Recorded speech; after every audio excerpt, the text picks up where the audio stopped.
Hello and welcome to this edition of News Today with me, Bernice Abubeidu-Lansai. In our headlines this hour, Ecowas fights off criticism that it lacks the backing of the UN in its decision to deploy troops into Niger. We informed the African Union, we informed the UN after the fact. We're live in Burma Camp, where a committee of defense chiefs from West Africa is meeting to fashion out modalities for the deployment of forces to reinstate deposed President Mohamed Bazoum. Also, former Minister for Sanitation and Water Resources fights off claims that property found in her house and bank accounts are tainted. We have details from today's court proceedings.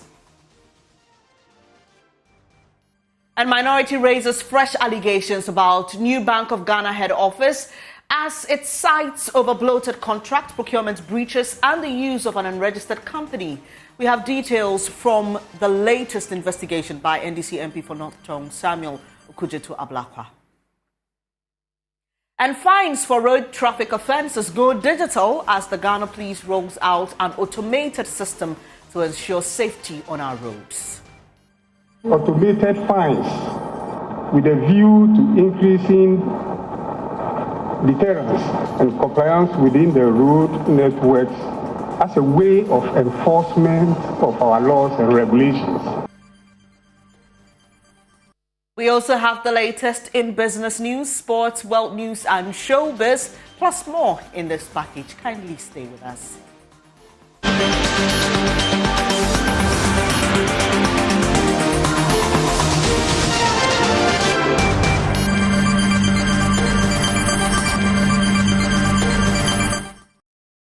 Thanks for your company once again. We are live on DSTV channel 421 around the world via myjoyonline.com and on your digital TV, because we are digital and free to air. Now let's start off from the courts, where former Minister for Sanitation and Water Resources Cecilia Dapaah is fighting off claims that property found in her house and bank accounts are tainted. She says the Office of the Special Prosecutor is in flagrant breach of its own enabling law, and that the OSP is merely seeking to perpetrate an arbitrary exercise based on nothing more than suspicion fueled by misrepresentation and media frenzy. The OSP is in court seeking to confirm the freeze of Madam Cecilia Dapaah's accounts and also the seizure of properties found in her house, which the OSP suspects to be tainted. Richard Kojonyako of our legal desk is in court. He's been monitoring proceedings for us. Richard, what exactly is the basis of Madame Cecilia Dapaah's argument? So, Bernice, the court itself was a virtual one, and Madame Cecilia Dapaah herself was not in court, but her lawyer, Ms. Victoria Ba, opposed the application of the OSP seeking to freeze the bank accounts of the former minister and also confirm the seizure of the properties found in her house.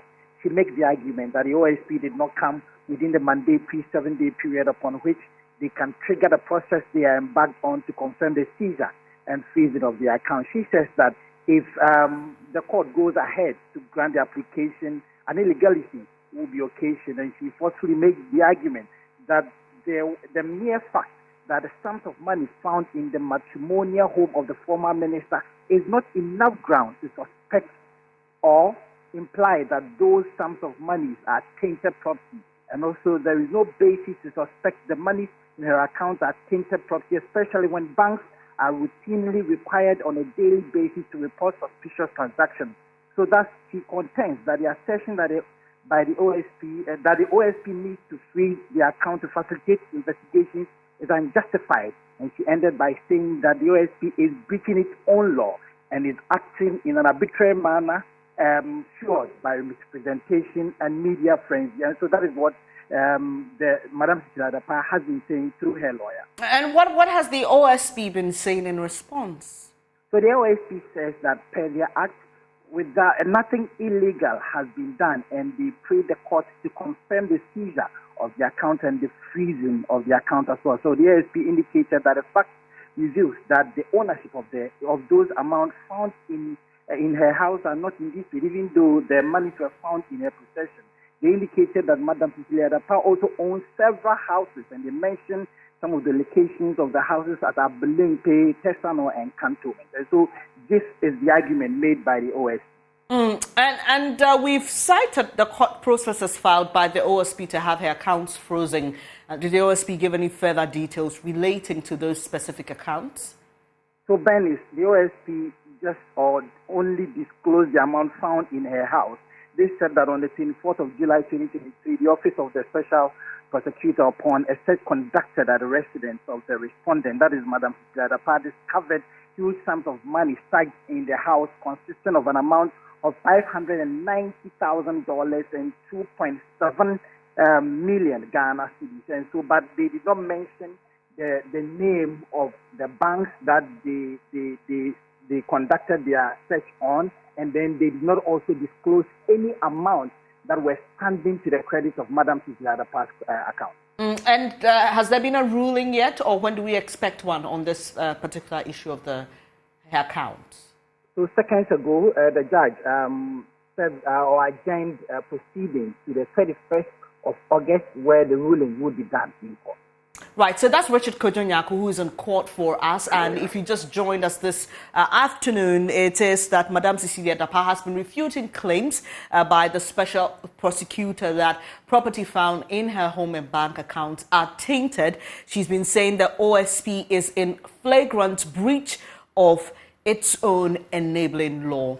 Now, away from that, Ecowas says it does not need the express permission of the UN in order to deploy troops into the Republic of Niger. Leaders from the sub-regional body, after a summit in Abuja last week, activated a standby force that will move into Niger to reinstate the deposed President Bazoum.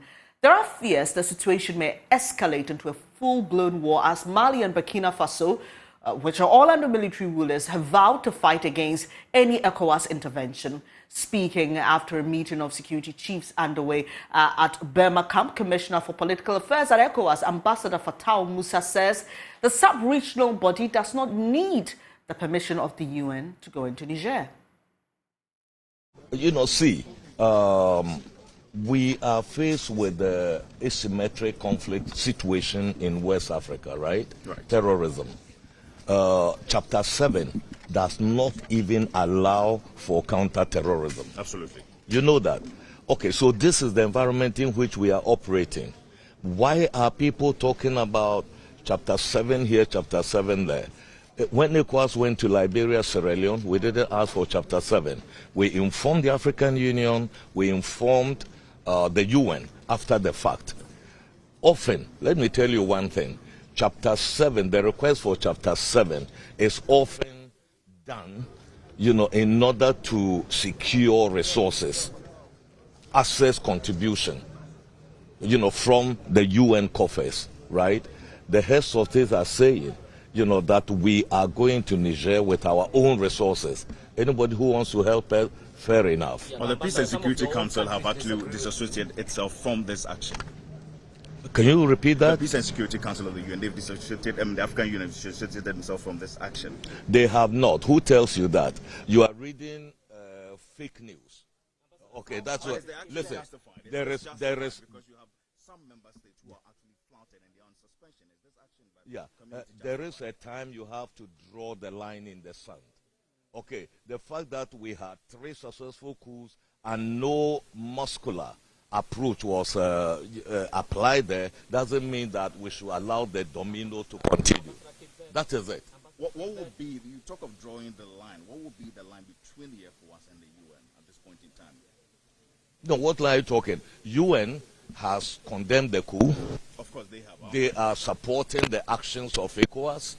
The UN supporting the UN, yes. ECOWAS. Don't forget, the UN, right until about a few months ago, I was the director for West Africa at the UN. Okay? The UN has 2 main blocks. You have the Secretariat, you have the Security Council.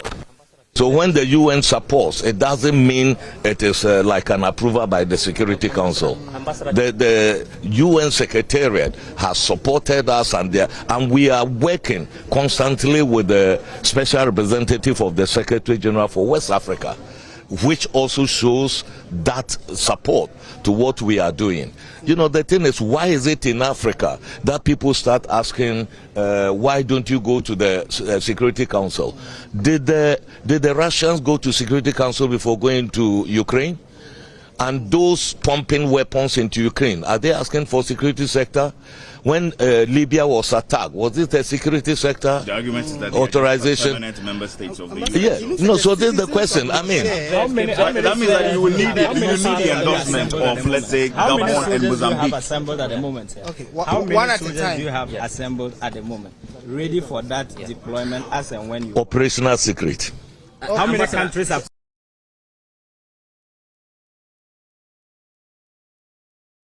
Meanwhile, Ghana's Defense Minister Dominic Nitoul is urging ECOWAS chiefs of defense to remain loyal to their president and the sub-regional body on the decision to deploy forces.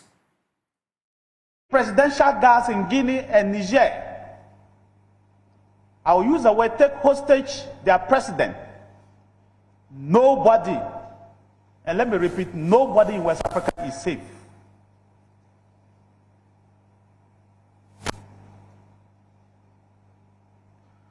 That is why I urge you to continue to be loyal to your heads of states. I urge you to continue to be loyal to ECOWAS directives and to give effect that the days that coup d'etats enjoy the support of our people are over. Yes, in democracy, people will agree to disagree. But the vast majority of our people, the vast majority of our people in West Africa do not want to be under the difficulties that we are facing today.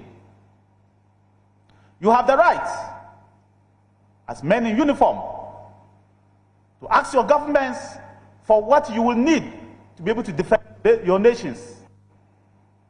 You have the right to ask your governments to give you the tools to defend the territorial integrities of your nations, to ensure that your nations remain peaceful. You have the right to ensure that your people choose your leaders in a free and fair manner.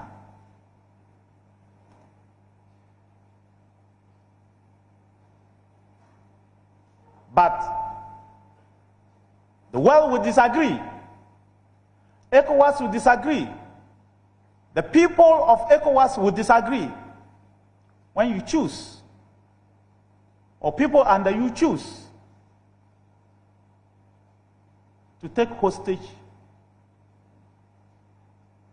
the people that your constitution gives power to. Let me now take you to Burma Camp, where that meeting of chiefs of defense in ECOWAS countries is happening. Our man Blessed Suga is stationed for us. Hello, Blessed. Has that meeting ended, and what are we learning from it, if it has? Phase of the engagement have actually wrapped up here at Burma Camp, and we know that, of course, the essence of the meeting today is to have all of the military chiefs, all of the chiefs of defense from West African countries converge here to discuss the decision which borders on the deployment of a military troop into the Republic of Niger. The whole idea is to ensure that there is the reinstatement of President Mohamed Bazoum, and also constitutional order is restored to the Republic of Niger. And the background to it is that the Republic of Niger experienced a coup d'etat at the end, just at the tail end of last month, a reason for which we have all of these meetings happening. Now, the last meeting or summit of the ECOWAS leaders actually happened in Abuja. Now, after that meeting, the heads of states actually decided to operationalize, or if we could use that word, activate an ECOWAS standby force. That was the basic decision of the leaders of the West African sub-region. Subsequent to that, we know that ECOWAS formed a committee of chiefs of defense staff who will now look at the operational methods that will be used by the sub-regional body in terms of the deployment methods, what should be done, and how that can be approached from a technical point of view. It's the reason for which we are at Burma Camp today. We saw the likes of the Defense Minister, Dominic Nitiwo. We had the Chief of Defense Staff for the Committee of West African States, the Chief of Defense Staff for the Republic of Nigeria joining the meeting which is underway here at Burma Camp. Very shortly, we'll be speaking to Ambassador Abdel Fattah, who is the Commissioner for Political Affairs for the sub-regional body ECOWAS. He has been in this meeting indicating his position on the matter. And what's the position of the sub-regional body? The position is simple, that ECOWAS stands ready to deploy once the green light is given. The green light hasn't been given yet, except to say that the operational arrangements are being done and that the headquarters is also readying itself, including countries such as Ghana, readying to contribute troops once the order is given. And we know also that there are concerns about funding capacity of the sub-regional body, ECOWAS, and whether or not we have the funding to go into the Republic of Niger. All of that is being addressed today, knowing that these are questions that all of these army generals would have to answer to their respective countries. We had Ambassador Abdel Fattah Musa, who pointed out to the journalists who were reporting here that the funding and everything that will be done solely by the sub-regional body ECOWAS. There's also the bigger question about the UN Security Council decision as to whether or not the sub-region has any form of backing from the UN Security Council. That question came up, and the simple response from the sub-regional body ECOWAS is that, look, we don't need the decision or tacit approval or express permission from the United Nations Security Council. All we need is to ensure, first of all, that we deploy, and I'm speaking from the position of the Economic Community of West African States, when the deployment is done, whatever briefing that needs to be given to the UN about the situation and why the West African leaders are going in will be furnished to the United Nations. However, being a group of sovereign countries, there's absolutely no need for any form of deployment. So we'll be getting to Ambassador Fattah shortly just to get some briefing on what the next steps are, what the way is, and how we can actually deal with the situation now, and what the meeting entails for today, because that's crucial. After today, we know that the chiefs of defense staff will round off their meeting tomorrow and will communicate to the world what the next line of action will be. There's a question about the Republic of Ghana as well, and what the Republic of Ghana will do in terms of our position. Are we committing our troops? Are we contributing troops? Are we going to deploy our forces to be part of this sub-regional body, knowing that countries such as Cape Verde, for instance, opted out and did not attend the meeting for today. So it's the reason for which all of these discussions are going on right here at the Burma Hall at the military headquarters, where of course we're coming to you live from. Let's try and engage Ambassador Musa Fattah. We'll be engaging him shortly. He'll just walk into the shots, obviously, because of the situation we have in the day. We know that obviously there's a need for us to get a brief word from him. So Ambassador Musa will join us shortly for us to get a brief word from him. Ambassador, thank you for joining us on the Joy News channel. You could just come closer so we have a word. We know that the security chiefs, you're having your meeting today. First of all, your impression about the engagements that have transpired in the first hour of the meeting. Oh, this meeting. I mean, you could see determination. You could see unity of purpose among our military chiefs. Yeah, the chiefs of defense staff, all very determined, and they are just putting the final touches to their operational plans and then get our troops ready. This is more or less a bit like a pledging. What is the meeting? Because the concept of operation is already ready. It's ready. All the factors have been taken into account. What are the potential obstacles? How to overcome them? All these were taken into account in the planning session. Right. So this meeting is just to, refine what we have while preparing for possible intervention. And my interaction with the chiefs of defense staff, of course, of all the member states that are here, was that they are all determined. Determined to go, and the question is when. Not when, I'm not going to tell you, because I'm not, because that's an operational secret. When you tell them we are going to start marching tomorrow, then you give them advance notice, to defend. So we know when the military could go in, and up till now there are diplomatic overtures from ECOWAS, from other willing partners and others. We are giving diplomacy maximum opportunity, to succeed. What we are saying is that if that fails, there is this other option. And this is what we are doing, and we are not letting off, despite the fake news and then the misinformation. We'll bring you more on that in subsequent bulletins as Blessed Soga continues his monitoring of that very important and crucial meeting of chiefs of defense in ECOWAS.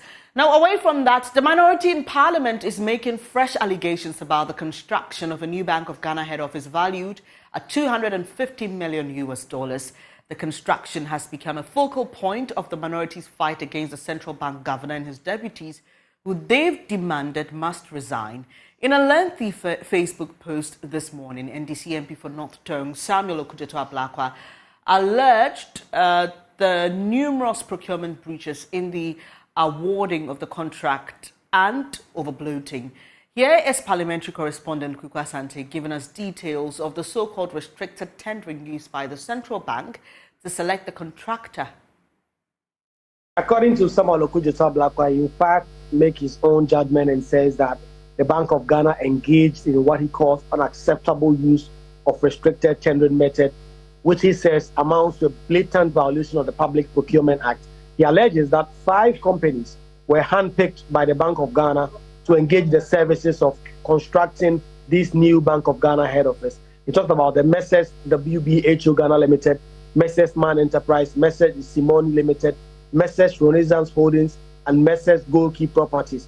He says it is not clear what the criteria was in handpicking these companies to be the ones doing that. He goes on to contend that if this was open to the public and all companies were engaged in bidding for this process, then some amount of money would have been saved to the state.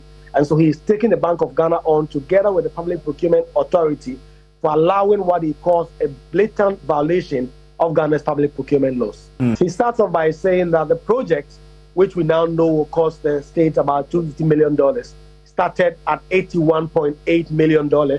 He says it rose to $121 million. And then between January and now, there have been some price fluctuations as well. He estimates that about $40 million have already increased between January and September of 2020 when the project was earmarked. And in fact, if you look at the period now, the conversation is now that the Bank of Ghana new head office could cost the state up to $250 million. He's wondering how a project which started at $81 million is ending up at the cost of $250 million. He's likening it to the construction of the National Cathedral, where he says the project started at the cost of $100 million, is ending at $400 million. He's alleging that there may be some persons in the Bank of Ghana which have been giving out sweetheart deals. Those are his words. And so he believes that not only have there been public procurement breaches, he believes there's a price gorging in terms of someone being at the central bank and hiking the rates and probably benefiting from.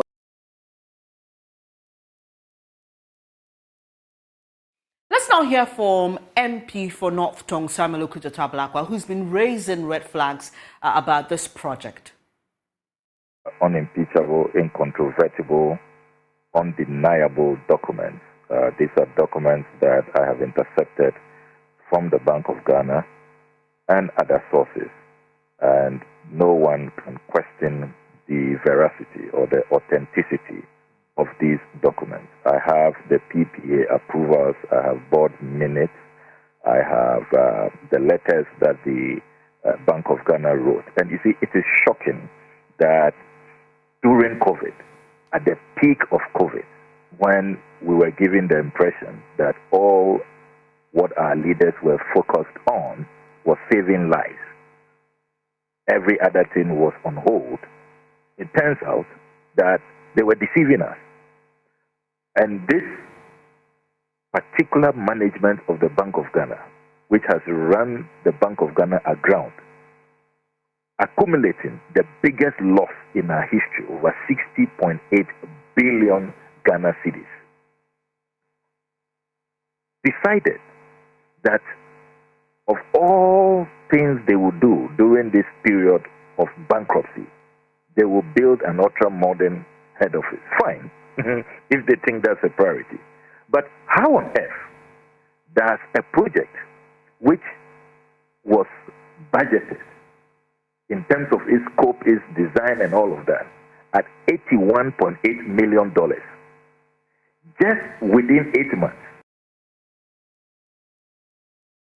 That's Samuel Okudzeto Ablakwa, MP for North Tong. This is Joy News Today with me, Bernice Abubedu Lanza. Let's do some other stories now. And state prosecutors handling the trial of 35-year-old alleged pedophile Rashid Ahmed Anata in the Wa municipality of the Upper West region have disclosed that barring any hitch, they will wrap up on all dockets and all 18 counts of sexual assault against him by next week, Wednesday. Now, the principal state attorney, lawyer Sayed Shakar, revealed that they have 8 of the victims who've testified in camera against the accused, and the others will also be having the opportunity to do so while they cross-examine him. Anata is accused of defiling 12 minors in the Wa municipality over the last 2 years. Joy News' Upper West correspondent Rafiq Salam has more. For the second time, the alleged sexual predator Rashid Ahmed Anata met 4 of his victims in camera in court. Unlike the previous days, where the court was besieged by mass of interested parties, very few people were around, hence little activity at both sides of the forecourt. 3 of the victims, according to Principal State Attorney Lawyer Said Abdul Shakur, testified their evidence against the accused, and the latter also had opportunity of cross-examining them. Today we brought in 2 more dockets comprising of 4 victims, 3 in one docket and 1 in one docket. The 3 girls testified, and all of them were cross-examined by the accused person. Remember, the accused person is unrepresented at the moment. They were cross-examined. They testified to the facts. They told the court what the accused did to them, how he did it to them, the modus operandi he deployed in getting them.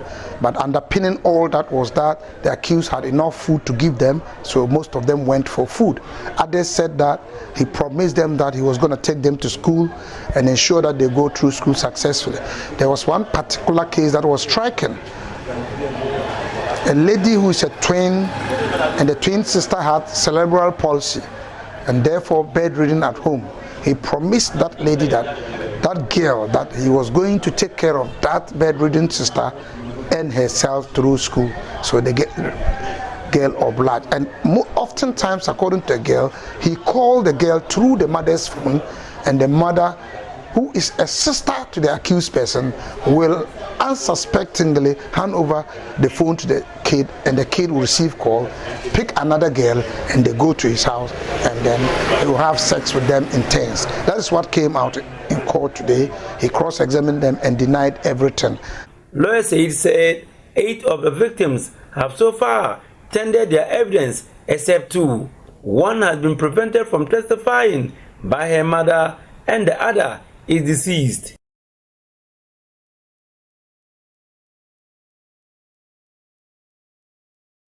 Now, in a determined move to enhance safety and enforce adherence to road traffic regulations, the Ghana Police Service is deploying an automated system on our roads known as TraffiTech GH.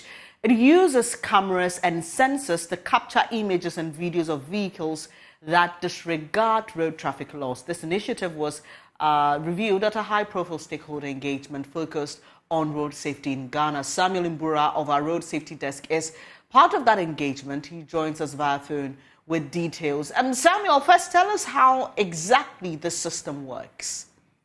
And as a driver, if you're on the road and you jump traffic or you overspeed, this traffic GH technology that is being deployed by the Ghana Police Service will capture pictures and videos, records of it and the offense, and it will be automatically transmitted to a back office for validation and issuance of a notification by SMS to the vehicle owner for payment.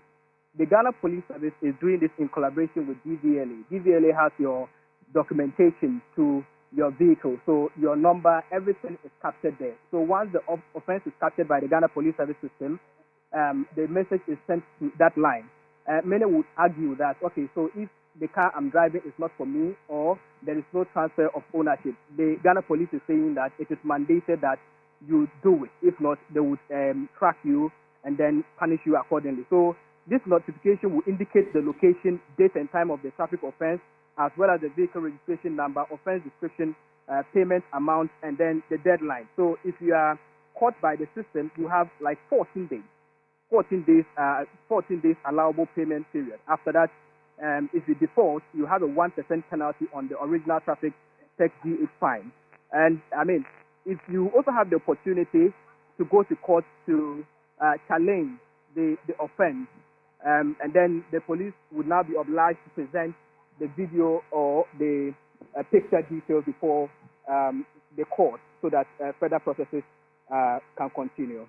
And so just tell us more about what the Ghana Police Service seeks to achieve. We know that there has been a great move to go digital with all the installation of cameras on major roads across the country. But tell us what the big dream of the Ghana Police Service is.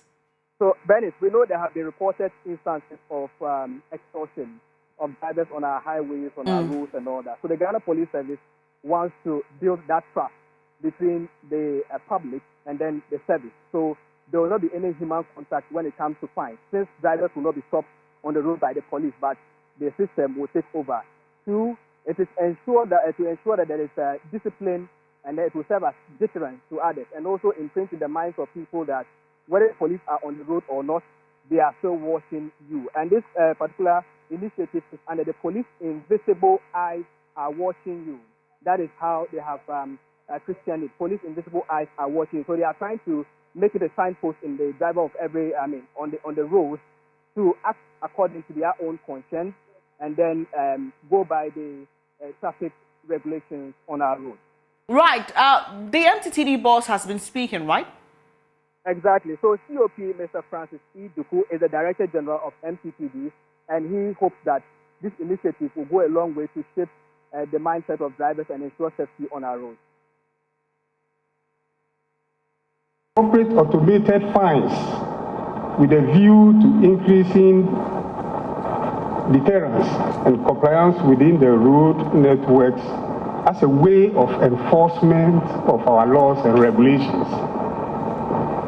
Traffic Ghana, it's important to maintain social order within the communities with a view to 1, protecting high sense of public trust in the police, facilitating law-abiding behaviors, 3, fostering compliance and cooperation at the same time, and 5, increasing the rate of detecting road traffic offenses.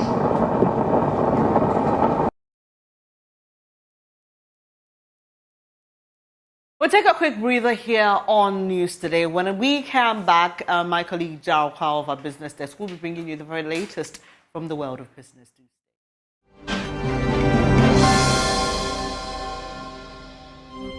Hi, good morning. Welcome to Business. My name is Darryl Kwao. Think tank CATS International is calling on all relevant stakeholders to break trade barriers to make the harmonization of protocols of the African Continental Free Trade Area successful. According to retired Justice of the Supreme Court and Board Chairman of CATS International Ghana, Jones Doche, forging strong trade agreements will provide equal opportunities for all parties to take advantage of common markets.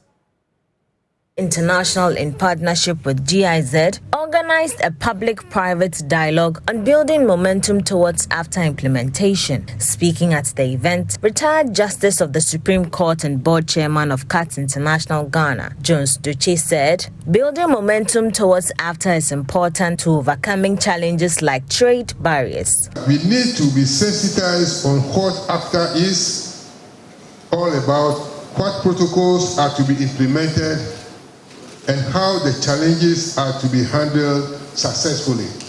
I believe the media and all civil society organizations have to be able to help CAS play a lead role in this regard. Most of you who have traveled in Europe, for example, will know that the trade barriers that exist in Africa do not exist over there, and we need to break down those barriers to make the harmonization of these protocols of ACTA very successful. The world is moving towards common markets and free trade agreements. It is through these trade agreements that we can increase consumer and producer surpluses. National Coordinator at the AFTA Coordination Office for Ghana, Dr. Farid Arthur, advised that small steps are taken towards after implementation. He believes the area will fully be realized through a gradual process. We all need to work as one. We need to push government. We need to push for policy changes. We need to push for the right environment in terms of financials and other things in order to be able to open up the border. And so I hope that this dialogue series will help us throw some light onto it. And I would wish that we don't go for everything at once. If we can make small steps, if as a result of this dialogue series, we even identify just one thing that we can do to move trade forward, we would have succeeded. The public-private dialogue on building momentum towards after implementation was also an event to mark CAT International's 40th anniversary and the Ghana's division's 10th anniversary. Country Coordinator and West Africa Regional Director of CAT International, Apia Kusi Adomako, highlights some achievements so far. We've been working in the area of consumer protection. We've also been advocating for a functional competition policy and law. And we can say that now we have the draft competition policy as well as the draft bill, which is still at the Ministry of Trade, and I'm told that it will get to Parliament before the end of the year. We've also provided input into government economic policy statement, especially when it comes to fiscal policies. So I think that so far so good. And when it comes into the road safety sector too, we are also doing well, making sure that through the usage of evidence-based and best practice. Now, the chartered management accountant Albert Ni Aitego is urging entrepreneurs and business owners to do all they can to carve their business plans in ways that would make an impact in the society in order to qualify for grants provided by some financiers. According to him, it is necessary for business owners to develop plans on execution and management of the grants to demonstrate their commitment towards achieving the intended aim of grants. He spoke on the masterclass on Joy FM. Demonstrate that you actually are complying. You have registered with the Registrar General's Department, properly registered business. You also have the registration certificates to support, and then you have the operating permits. All the compliance things that are actually required by law, just comply with them, and that sets you on the right footing. And it's not even just for grant financing, right, but for raising funds from anywhere, because the investors want to see this. Very important, very, very important, and that even sets you on the precedent. And one thing I want to add is that when it comes to grant financing, what we have to learn is that there are two approaches. It's either you are reacting to get the grant financing, or you are being proactive. So when you are reacting, usually then you would see that so you can get grant financing from international and local organizations, okay? And then if you see an advert pop up and say, we want to support grants, we want to support your business by providing you with grants in a certain area, then when you apply, then that becomes like a reaction. You are reacting to the advert that has come. Usually we have like the USAIDs and other international organizations that would send like an annual program statement that you would have to respond to. But there are also the process where you would have to now carve your business in areas that are making impact. Then you will look for those financiers who are providing the grants that are actually supporting areas of impact that you are making. Like climate change. Like climate change. And that is even bringing me to other industries. So if you are thinking about doing your business, look at areas, and that's a very good one in climate change, research and development areas. Do businesses around these areas. Clean energy and sanitation. These are areas that are attracting serious grant. Healthcare, education. And ask yourself, why is this the case? Because you are making an impact. All right, and that's it for this segment. More on the marketplace. Next is sports. Stay tuned.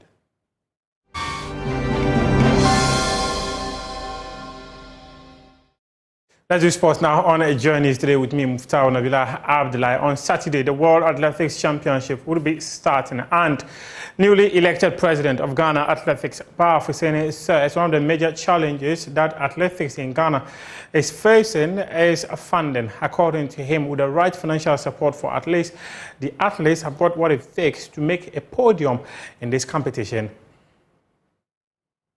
My vision for Ghana Athletics is huge.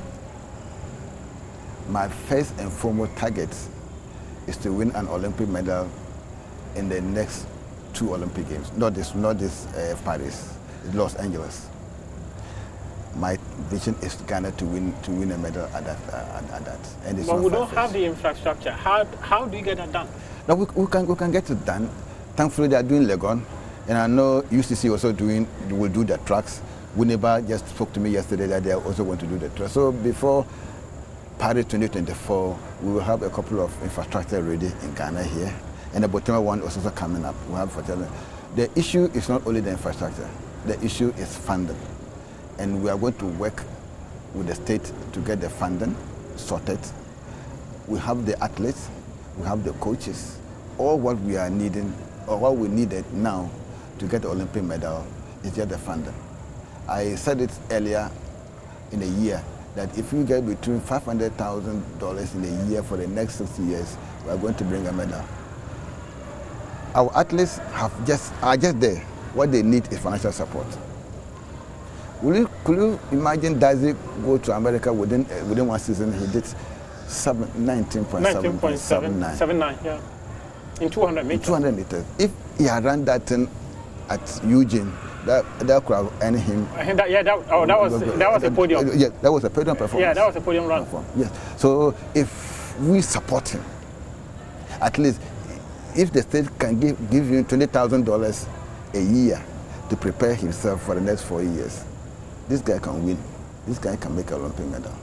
Azamati, Joe Paul, Samini, Dazi, Rose, there are a lot of them.